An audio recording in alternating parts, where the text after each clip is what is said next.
Hello and welcome to DC808 on the Wire. I'm Chad Blair with Honolulu Civil Beat. Joining us today, a special guest, U.S. Senator Brian Schatz on Skype from the Senate recording studio in Washington. Hello, Senator. How are you? Aloha, Chad. Aloha to everyone in Hawaii. Thank you for taking some time today. I know that you're rushing between votes, so we'll get right to it. Let's talk, first of all, what's been the biggest challenge for you? You've been a senator just over a month now. Just tell me what's been the most difficult for you to get adjusted to.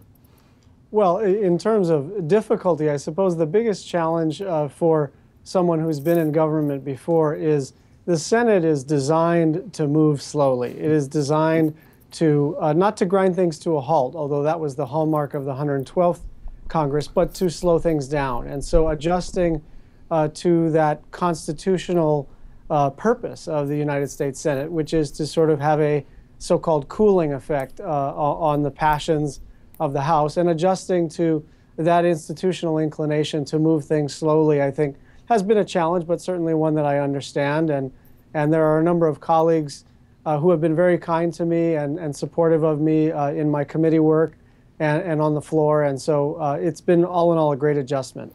Well, speaking of adjusting, global warming is an urgent issue for both you and President Obama. He singled it out in his inaugural address. That must be a little frustrating knowing that the Senate moves rather slow when in fact the ice caps are melting. Well, I'm very hopeful. We had a meeting of senators, I think it was yesterday, on this topic, and the colleagues who have been working on this for a while were very encouraged because many of the incoming freshman Democratic senators recognize that global warming is real and is urgent.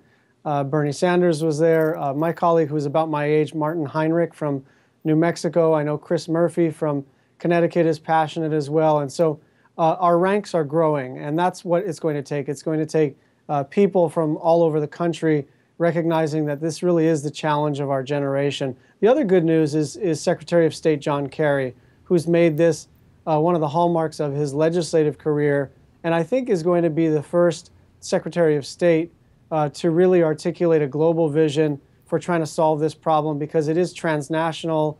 It, of course, works across boundaries, and it has national security and diplomacy implications. So having Secretary of State John Kerry there, understanding climate change, is really good news. Now, of course, there's a package for gun control from the Obama administration. There's a package for immigration reform coming from a bipartisan coalition in the Senate. Do you see something similar coming from the administration in terms of global warming, actual legislation that might get a hearing even this session? Well, I think so. I think the chairs of the various committees, Barbara Boxer from the Environment and Public Works Committee is passionate about this issue. Ron Wyden, who is a real clean energy guy from Oregon, the chair of the Energy and Natural Resources Committee.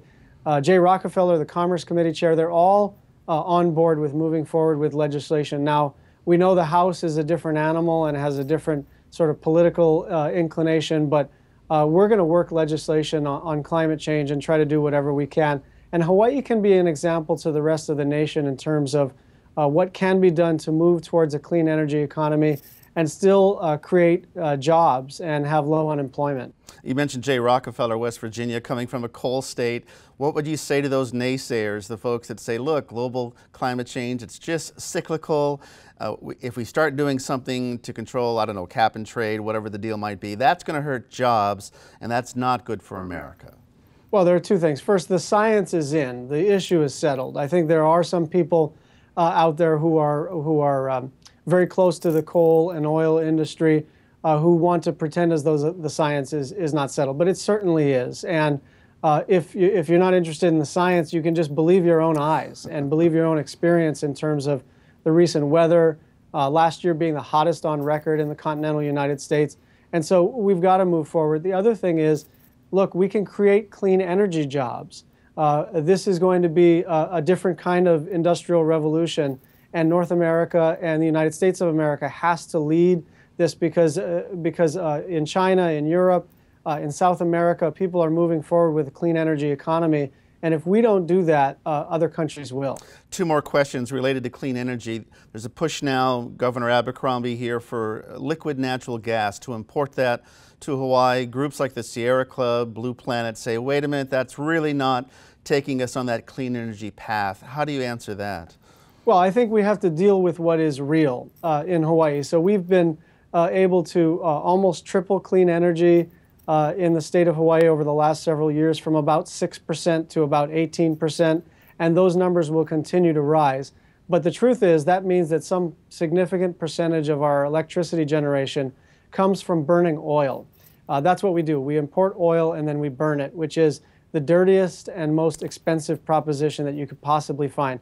Now, LNG is not great, and it is a fossil source of energy, but it's a heck of a lot less expensive for ratepayers in the state of Hawaii, and it does have a moderately less impactful climate footprint. But the main reason to move forward with LNG is that we have to.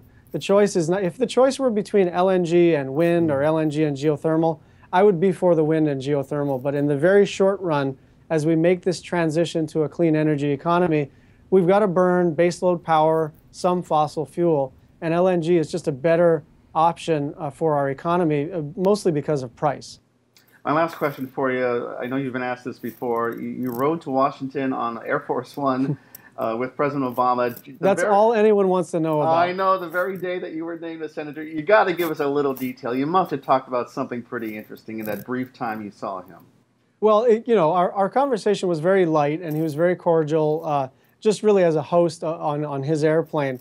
But I will tell you, one sort of funny moment is, after you get over the fact that you're on Air Force One, you're on an airplane. So you start to get comfortable. I put my earphones on, I took my tie off, I took my jacket off.